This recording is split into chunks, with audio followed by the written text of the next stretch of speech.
Guys, it's just me again. I thought I'd tell you about a bit of the message I heard today at church.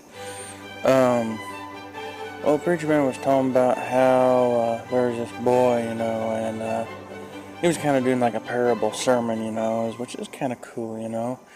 And anyways, talking about how there was this boy, and he got a brand new BB gun, and he was just shooting things, just having fun and everything. Well, then his grandmother raised him. Well, his grandmother had this duck, in the can, and this duck happened to come around the corner, and the boy wasn't thinking, but just turned around, shot that duck with the BB gun, and killed it.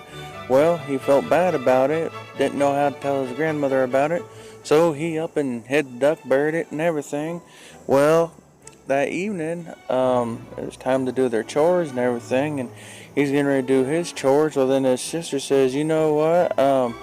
I think brother, has to said he wanted to do dishes tonight, didn't you, brother?" And he looked at her, and she whispered, "I saw you shoot the duck."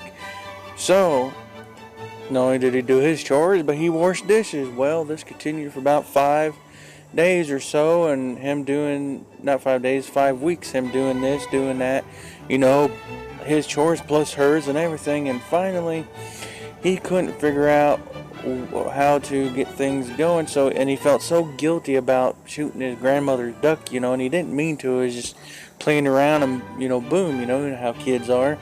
And anyways, finally he just had enough of doing double duty, so he up and went to his grandmother, and he said, "Grandmother," he said, "I accidentally shot your duck, and that's why it's missing. I shot it, I felt bad, and I buried it, and I'm sorry. Do you forgive me?"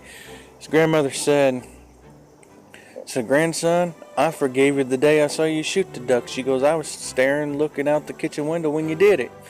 And she said, "Well, why didn't you say nothing?" She said, "I was waiting for you to come to me."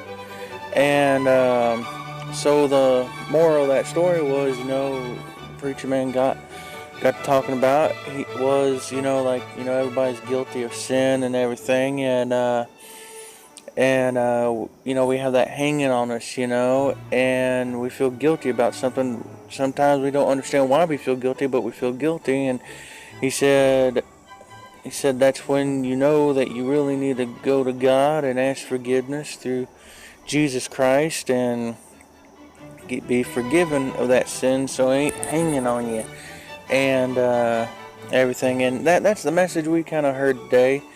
And before they let people get their food, and I thought that little story was just interesting, and I wanted to share it with you all. And I know some of you folks that subscribe to my channel go to church and everything, and I just figured you would like that little cute story.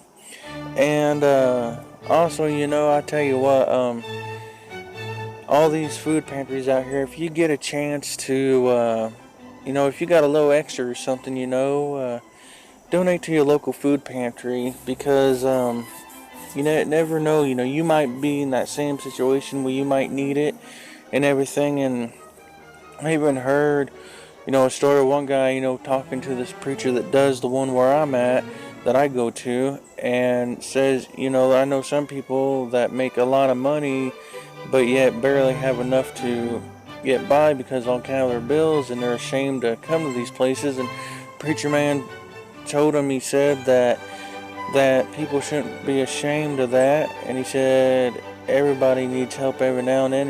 And he said even if they keep coming back, he said, fact of the matter is, he said, they come here, we send them off with not only with food but with the message of Jesus Christ. And he said it's a win-win situation all the way around. It's a win for God, it's a win for us, and it's a win for the community.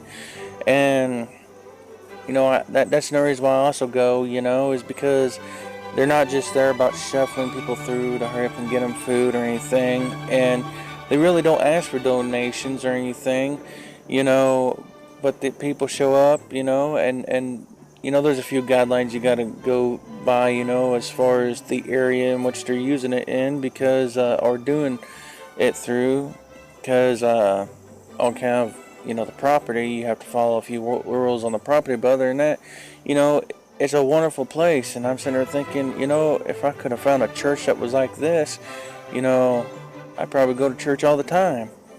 But anyways, that's why I call that my once a month church, because people that go there, they're friendly. I mean, you got a few people, but I mean, you got one in every crowd. It don't matter where you go to. You can go halfway across the world and find that guy. Well, anyways, wherever you're at in the world, I hope you're blessed. Hope you receive many blessings, and hope that little story helped you out.